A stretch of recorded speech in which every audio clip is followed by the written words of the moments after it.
quando o governo de fato apresentou o projeto do arcabouço, lá no Congresso, pô, os juros subiram aqui, pô, o dólar deu uma voltadinha, não nada muito relevante, a gente vê uma queda considerável desde a apresentação do arcabouço. Mas a justificativa que a gente via, né, nos veículos de comunicação eram as exceções, que pelo que você colocou aqui, todas existiam na regra do teto de gastos, ou tem algo novo, assim, que, pô, surpreendeu? Bem colocado. Quando eles anunciaram em coletiva à imprensa essa regra, né, esse arcabouço fiscal, foi bem recebido. Eu acho que teve reações diferentes, tá, dentro do mercado. Mas eu acho que, em média, foi boa a reação. Pelo que você falou, a Bolsa reagiu positivamente e o dólar reagiu também no sentido de apreciar, né? Você teve a taxa de câmbio diminuindo. Então, são dois termômetros fundamentais. Só que eles pecaram no detalhe, porque quando foi anunciado, foi um conjunto de slides de PowerPoint, e num dos slides eles falavam, olha, as duas únicas exceções à regra de gasto vão ser o piso da enfermagem, que é uma emenda à Constituição que foi aprovada, em que a União vai bancar uma parte, né, do valor do gasto referente a esse novo piso da enfermagem para o Brasil inteiro. Esse gasto ficaria fora. E o outro é o Fundeb, que é o Fundo da Educação, que já era uma exceção do teto antigo. Então, as pessoas acharam, tudo bem, são só essas duas exceções. Logo, aquelas exceções do teto antigo não vão continuar. Mas aí, quando veio o texto da lei complementar... Veio com tudo. Aí veio tudo que estava já no teto antigo e houve uma certa frustração. Legal. Você colocou... Eu queria fugir um pouco do tema para perguntar desse piso da enfermagem. Também não sei nem o quanto isso você tá por dentro dessa parte. Mas os enfermeiros têm alguma coisa muito especial assim para eles terem um piso sozinhos? Tem algum motivo para isso?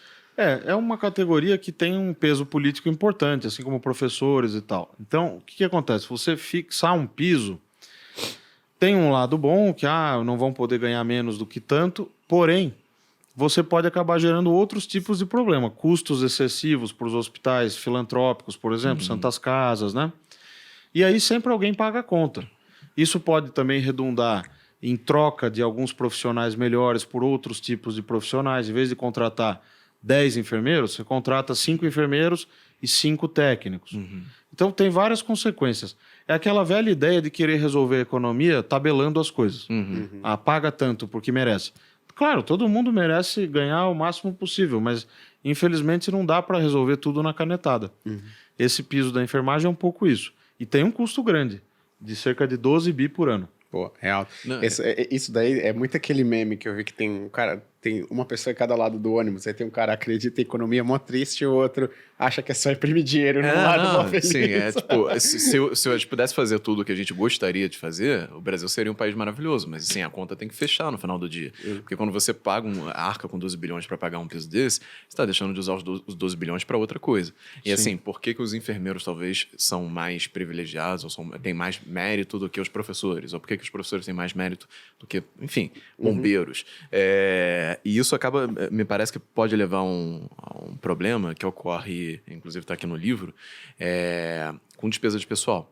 Que você tem aquelas despesas que você tem alguma arbitrariedade, tem alguns outros esferas do governo que você não tem isso, eles definem o próprio orçamento de despesa com o pessoal, né? E aí eles aumentam o salário lá, por exemplo, o Ministério Público, e aí vem os servidores públicos do Executivo falar, não, tem que aumentar também porque aumentou o deles. Você vê, assim, alguma possibilidade disso degringolar e virar uma bola de neve, todo mundo querer ter um piso?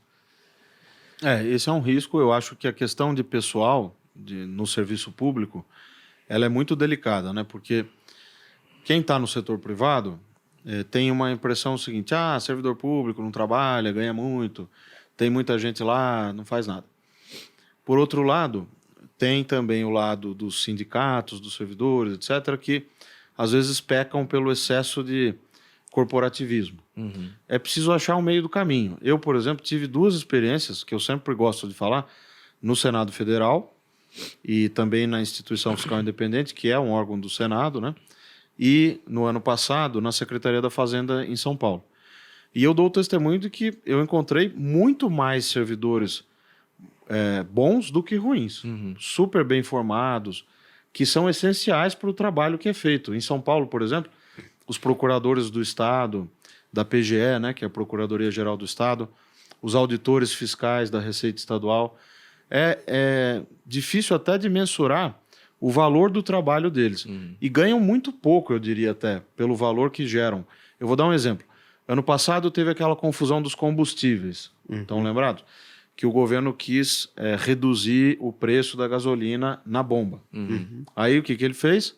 Lei Complementar 194, o Congresso aprovou, obrigando todos os estados a reduzirem as suas alíquotas do ICMS, que é uma sopa de letrinhas, mas é o principal imposto do país, que está na mão dos governadores e governadoras.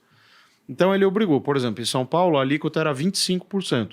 Baixou essa lei complementar, a gente foi obrigado a reduzir para 18%, automaticamente. 9 bilhões indo pelo ralo de reais, só em São Paulo. E aí, o que se fez? Eu chamei a equipe, nós estudamos o que ia fazer, as opções para levar para o governador e tudo. E é incrível a quantidade e a qualidade das saídas que essa burocracia permanente, esses servidores, produziram.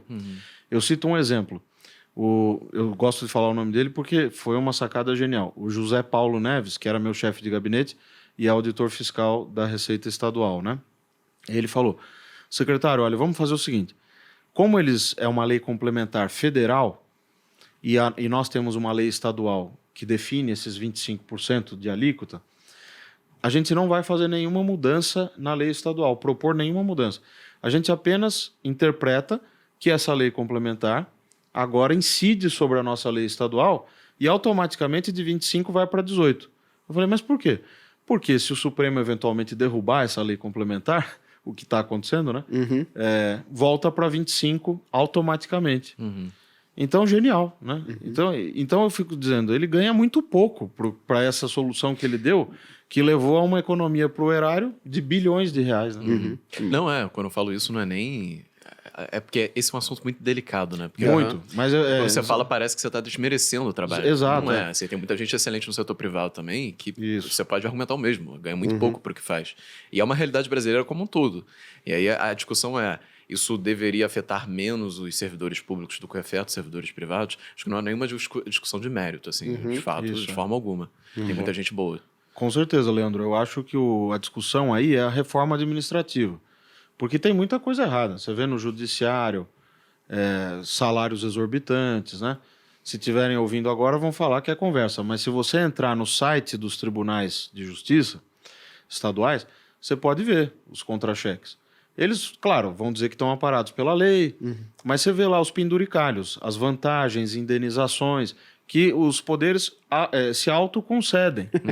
E daí você fica com um contra-cheque muito maior do que o teto remuneratório. Isso é uma loucura. Então, precisa haver uma reforma administrativa, sem dúvida. Nos anos 90, o ministro Bresser Pereira, no governo Fernando Henrique, fez uma reforma que precisa ser sempre lembrada, que não foi terminada, mas que deixou uma série de embriões, vamos dizer assim, que poderiam ter germinado e gerado mais frutos, né, do que geraram se essa agenda fosse recolocada como prioritária.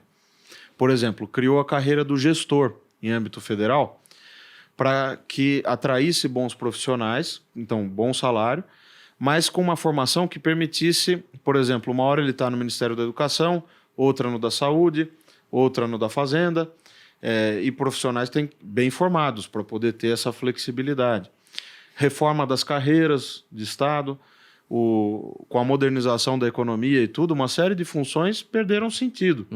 Então, a reforma do Estado, a reforma administrativa, ela é fundamental para ir nessa direção que você está colocando. O gasto de pessoal é alto. A gente gasta hoje cerca de 3,5% do PIB com salários de servidores. E o total da nossa despesa dá uns 20%? Isso? 19% do PIB. Isso relativamente E investimento a gente gasta só 0,5% do PIB.